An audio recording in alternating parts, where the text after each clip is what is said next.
Bueno, hoy quiero hablar un poquito acerca de Philippe Mérieux, este autor que es tan importante para estudiar y cuando estamos hablando de pedagogía. Básicamente estoy haciendo este video a pedido de un suscriptor que me pidió que hable un poquito acerca del trabajo de este educador. Entonces vamos a comenzar analizando parte de su obra. Philippe Mérieux es un reconocido autor y pedagogo francés que ha realizado importantes contribuciones en el campo de la educación. Sus libros abordan diversas ideas sobre educación, docencia, práctica pedagógica y demás. Por eso es un autor que, diría yo, es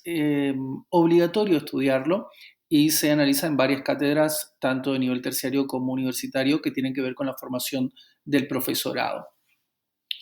Felipe Mería habla de la importancia de la pedagogía reflexiva. Él define la necesidad de que los docentes reflexionen sobre su práctica educativa y cuestionen constantemente sus métodos y sus enfoques. La pedagogía reflexiva implica una actitud crítica y autocrítica orientada a mejorar la enseñanza. Una de las cosas más interesantes de Mérieux es que él va a decir que estas instituciones educativas tradicionales no tienen que ver ya con formar algo que podemos encontrar en tutoriales o en los libros, sino conformar una actitud crítica, ¿sí? Y autocrítica y reflexiva sobre aquello que se está intentando transmitir. Por eso Mérieux es tan reconocido, entre otras razones, porque tiene una postura muy bien tomada con respecto a cómo debe ser la docencia o cómo debe ser la función del docente. Dice que tiene que tener una pedagogía reflexiva y por lo tanto crítica. En ese sentido tenemos otros autores, incluso latinoamericanos, que hablan también, incluso Paulo Freire habla un poquito de esa actitud que debe tener el docente en relación a cómo transmite los conocimientos, ¿no? Dice que la valoración de la singularidad de cada estudiante en relación a esto, Mérieux destaca la importancia de tener en cuenta las características individuales de los estudiantes, reconociendo que cada uno tiene necesidades y capacidades diferentes. Propone adaptar los métodos de enseñanza para abordar esta diversidad y fomentar el desarrollo integral de cada estudiante. Entonces acá va a romper un paradigma que tiene que ver con ese paradigma o esa tensión en realidad es un paradigma de entender que la clase se tiene que dar de determinada forma y el conocimiento se tiene que bajar o se tiene que hacer la transposición didáctica en términos más técnicos de una misma forma para todo el estudiantado. Pero en realidad Mérieux va a romper con eso y nos va a decir que tenemos que ser nosotros o los docentes, los que están en el rol docente, los que tienen que adaptar los métodos de la enseñanza para poder lograr también atender a esa diversidad que se presenta en las aulas, por ejemplo, y atender más bien a las características individuales. Acá ya tenemos un primer choque y un primer punto de tensión, si se quiere, en relación a lo que en la realidad se puede hacer en el aula, ¿no? Porque los docentes constantemente van a decir esto de que, bueno, ¿cómo hago para trabajar la diversidad en un entorno en donde estoy limitado en cuanto a espacio, tiempo y también al uso de mi propio tiempo como docente, ¿no? Entonces, acá aparece esta noción también de la autoridad pedagógica o el abandono del rol pedagógico, es decir, cómo me sitúo frente a mi propio rol. En relación al aprendizaje significativo, Mérieux aboga por un enfoque educativo centrado en el aprendizaje significativo, que conecte los contenidos curriculares con la vida cotidiana de los estudiantes. Esto es muy importante también porque muchas veces estudiamos temas que no tienen ninguna relación aparente con el lugar, el contexto y la situación en donde vive el estudiante. Y esta es la primer causa, no sé si la única, pero una de las causas que producen que el conocimiento no germine de la forma en la que el docente espera que lo haga, o no tenga una utilidad práctica, o el estudiante mismo perciba que no tiene una utilidad práctica para su vida. Entonces, esto es algo muy importante de tener en cuenta, que el aprendizaje tiene que ser significativo y por lo tanto se va a tener que amoldar o va a tener que tomar elementos del contexto, elementos de la experiencia, elementos de la cultura y de la sociedad en donde vive ese estudiante, ¿no?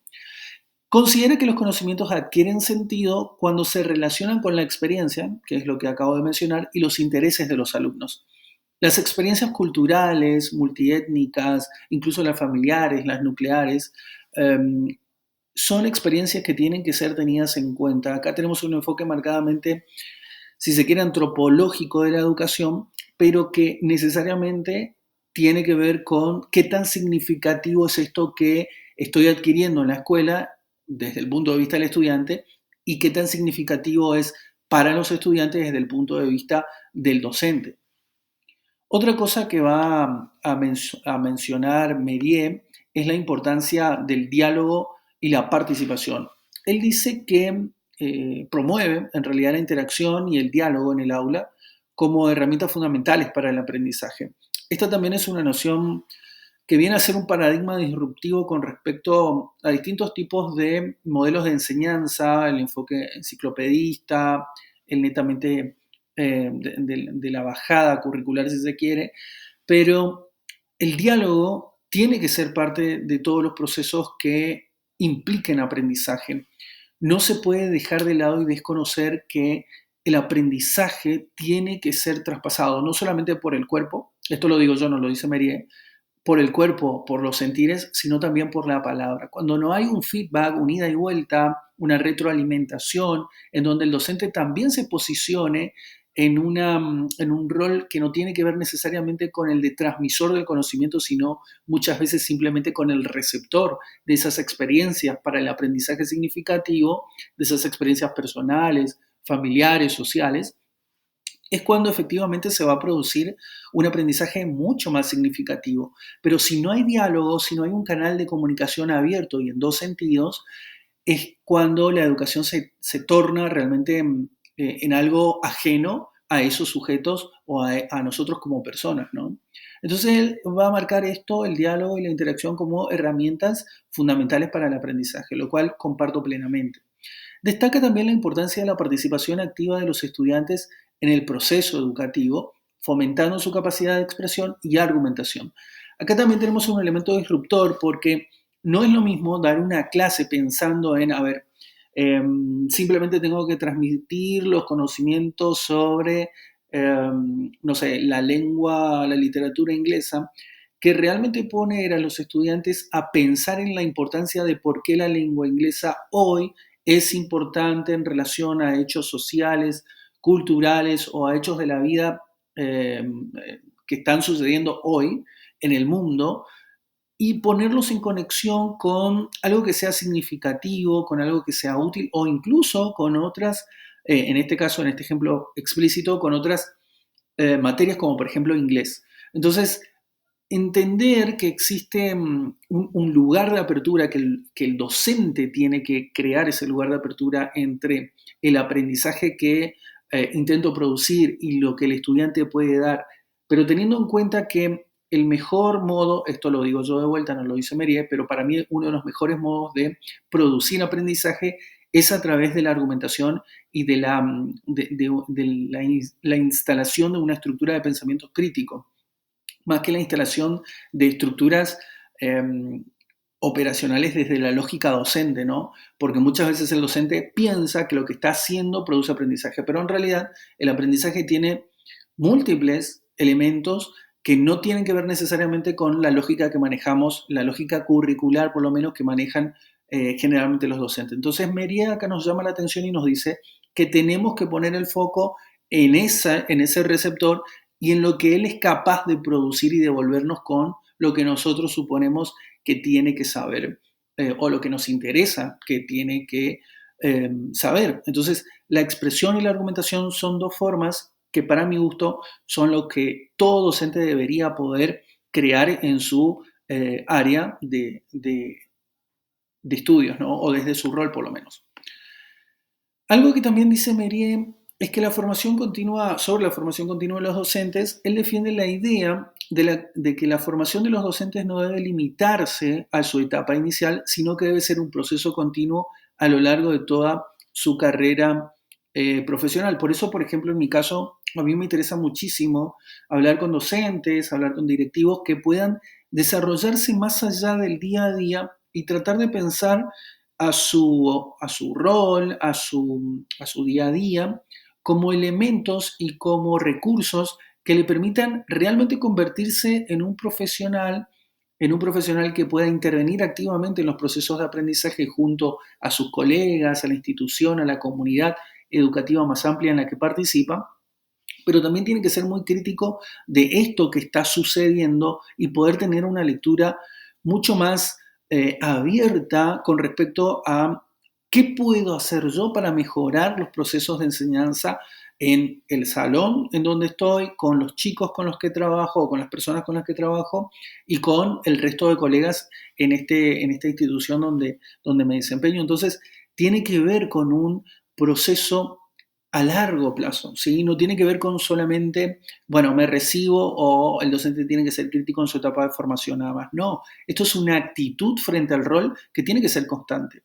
Y destaca la importancia de actualizar los conocimientos y habilidades docentes para adaptarse a los cambios en la sociedad y en la educación.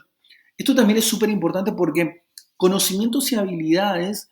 no necesariamente van de la mano. Podemos tener un amplio espectro de conocimientos, pero las habilidades se pueden desarrollar muy rápidamente. Por ejemplo, hoy los adolescentes, y bueno, todos tenemos acceso a videos como este, tenemos acceso a expertos en 1, 2, 10 idiomas distintos e incluso inteligencia artificial que es capaz de promover el desarrollo de nuestras habilidades a un nivel mucho más alto, incluso mucho más rápido que en las instituciones tradicionales. Entonces, mantenernos actualizados sobre eso, tanto desde el rol docente como desde lo que los estudiantes pueden hacer con estas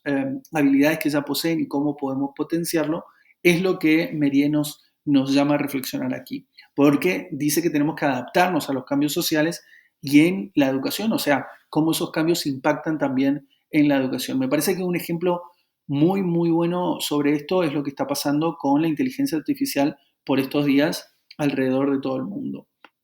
Después otra cosa que dice Mérier, acá voy a citar algunas de las frases que están muy buenas. Él dice, educar es dar a cada niño el deseo de superarse a sí mismo, de saber y comprender mejor, de amar y de aprender. En resumen, de construirse como persona. Este es un enfoque muy particular de la educación y si lo entendemos de esta forma, sería genial, pero a veces por las tradiciones formativas, a veces por nuestros propios sesgos epistemológicos o por nuestra incluso decepción con respecto al rol, es cuando no terminamos de comprender qué nos quieren decir personas como Mérier cuando nos invitan a construir personas, que no tiene que ver solamente con pensar la educación de un modo tradicional o enciclopedista o puramente curricular, sino con desarrollar habilidades que sean un todo con respecto a lo que significa o implica ser una persona que ama, que comprende, que sabe, que busca superarse, que se automotiva y que es profundamente autorreflexiva o autocrítica, o tiene al menos esa apertura y capacidad. La escuela, después dice, no es solo un lugar de transmisión de conocimientos, sino también un espacio de formación de personas capaces de vivir juntas y de aprender a trabajar juntas. Esto, por ejemplo, incluso lo veo como desde mi rol de recursos humanos. Cuando en la escuela no se aprendió a trabajar junto a los compañeros, en la universidad no se aprendió la importancia de poder desarrollar las habilidades que tienen que ver con gestionar las emociones, gestionar el estrés, gestionar la cooperación, impulsar la cooperación, es cuando después en el ámbito laboral se ven todas esas disfuncionalidades en su máximo esplendor, ¿no? Para mal, lamentablemente. Pero la escuela es el lugar de transmisión de conocimiento y también de estas otras habilidades que son profundamente importantes y yo diría definitorias en la vida social de una persona. ¿Qué es la educación para Philippe Mérier? Concibe a la educación como un proceso fundamental para el desarrollo de los individuos y la construcción de una sociedad justa y equitativa. Para él, la educación no se limita a la transmisión de conocimientos y habilidades, sino que tiene un propósito mucho más amplio, que es formar ciudadanos conscientes, críticos y comprometidos con su entorno. Esto está muy bueno que lo plantea una persona como Mérier, porque en general plantear que la sociedad o que el estudiante tiene que estar preparado para poner estas habilidades que va a aprender y que va a ejercitar a lo largo de todo su camino durante su formación escolar, lo va a transformar en cierto tipo de ciudadano. Acá podemos empezar a debatir incluso mucho más estructuralmente acerca de qué pasa cuando la educación no cumple con los requisitos de potenciar la conciencia, la autocrítica y el compromiso con el entorno. Una educación que sea mucho más liberal en un sentido económico, o una educación que sea mucho más tradicional, una educación incluso religiosa, o una educación con sesgos que tengan que ver con las particularidades de una tradición formativa, van a producir determinados efectos en esos estudiantes que eventualmente van a convertirse en ciudadanos, y esos niveles de sesgos, podríamos decirlo de esta forma, van a producir un degradé en estas palabras que Mériès menciona, que es un amplio abanico de niveles de conciencia, pasando desde la inconsciencia sobre el entorno hasta la plena conciencia y compromiso con realizar y potenciar situaciones que fomenten el cambio en favor de las cosas que queremos para esa sociedad.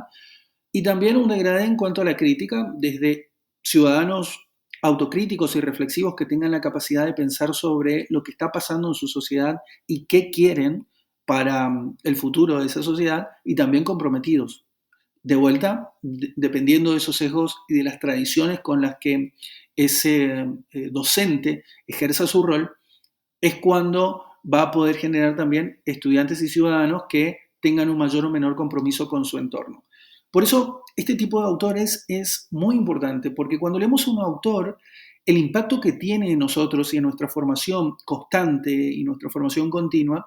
es determinante acerca del modo en que entendemos los procesos de aprendizaje, pero también el impacto que vamos a tener en los estudiantes. No es lo mismo un profesor universitario de economía que solamente leyó Marx que un profesor universitario que leyó todas las teorías y que tiene la capacidad de poder explicarlas de la mejor manera y de la manera que se acerque más a lo objetivo en cuanto a la transmisión del conocimiento, para que el estudiante pueda hacerse las preguntas y él ayude, guíe el proceso de generar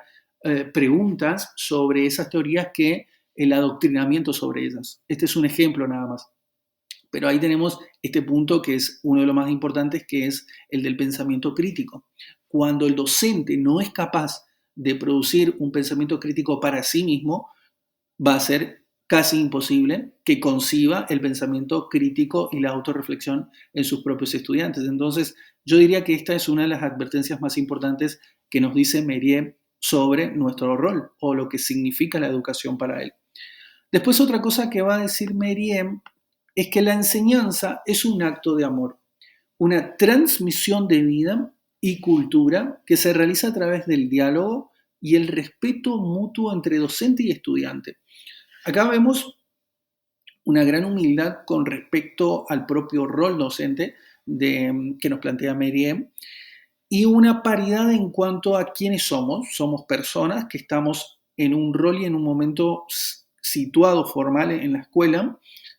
pero que eso no implica la falta de respeto con respecto a lo que el otro sabe, las experiencias que trae, que tiene y que puede aportar en el grupo clase, ¿sí? Entonces, esta actitud, incluso la palabra amor en un concepto de enseñanza, va ligado profundamente al desarrollo también de los vínculos emocionales que se generan en un espacio áulico y cómo gestionamos esas emociones. Entonces, además de la vida, de la transmisión de la cultura, de la transmisión de la vida cotidiana, tiene que ver con eso. Es un interesantísimo concepto de enseñanza. La enseñanza es un acto de amor, una transmisión de vida y cultura que se realiza a través del diálogo y el respeto mutuo entre docente y estudiante. Me pareció una frase genial. Algo que también dice Mériès acá es que la pedagogía es una ciencia de la acción que se nutre de la experiencia y que busca constantemente mejorar los métodos y enfoques educativos. Si entendemos que la pedagogía es una ciencia de la acción y que se va a nutrir de la experiencia, entonces nosotros tenemos que ser los que tengamos este enfoque con respecto a nuestro propio rol. Y esto se lo digo especialmente a los docentes, a los asesores pedagógicos, a los profesores, a los formadores de formadores, porque la pedagogía es eso, una ciencia de la acción, es lo que construimos juntos al momento de plantearnos esta posición de enseñante y alguien aprendiente, que en realidad no existe tal diferencia, sino que constantemente ambas partes están cambiando ese lugar en pos de un beneficio compartido, ¿no? Y después dice Mérier que el docente debe ser un facilitador del aprendizaje, un guía que acompaña, esta palabra es muy importante, un guía que acompaña al estudiante en su proceso de construcción del conocimiento. No es alguien que impone, acá no estamos hablando de imposición, no es alguien que obliga, ¿sí? No es alguien que obliga, es alguien que acompaña, que guía, construcción, ¿sí? Son palabras que vienen derivadas de esta concepción del aprendizaje como un proceso, de la concepción del aprendizaje desde el punto de vista de lo que el otro tiene para ofrecernos y lo que nosotros podemos hacer en ese proceso de andamiaje, podríamos decirlo en términos más vigotskianos. Bien, entonces esta frase y este autor fantástico, que es uno de los, para mí, mayores inspiradores acerca de pensar la educación, es clave. Quería compartirlo con todos ustedes y bueno, espero que si les gustó me dejen un comentario, si tienen alguna consulta, alguna duda, investiguen a este autor, léanlo, incluso hay entrevistas aquí en YouTube sobre sus puntos de vista sobre la educación y estamos y seguimos hablando sobre estos temas, sobre educación, recursos humanos, inserción social, sobre qué significa aprender y qué significa compartir el aprendizaje. Hoy analizamos a Philippe Mérieux. Si te gustó, te pido que lo compartas o me dejes un comentario. Te envío un saludo.